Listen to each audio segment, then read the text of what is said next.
Okay, so this is my chicken, and I done seasoned and put it up in that pan.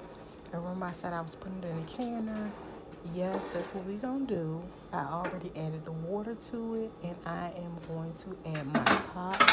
You always line the arrows up where they meet, okay?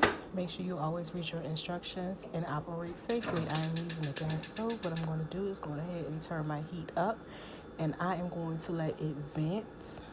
And once it vent for about 10 minutes, I am going to go ahead and add my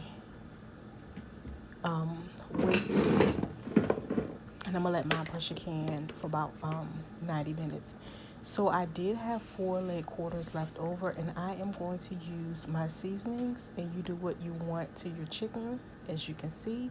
And then my last touch is always my Worcestershire sauce. Oh, bam! Check out the rice. My son was on the rice committee, so yeah, like I said, I always add my chicken into my air fryer. Those last 4 pieces that I cook, I will be eating. We will be eating those tonight.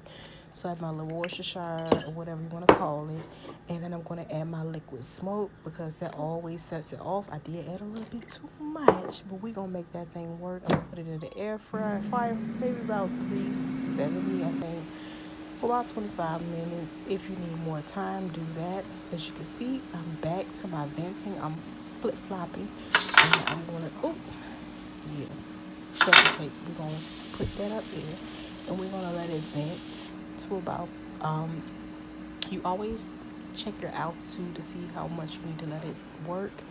And this is a canned jar that I have of vegetables. If they do want to eat this, you can always warm it and add whatever seasonings to it. And this is my air fryer. I'm going to go ahead and add that in there. Cook two of those leg quarters. And as you can see, my fresh canner is canning, honey. And we are working in the kitchen to get this thing going. Because she is what? Not cooking. Not this week.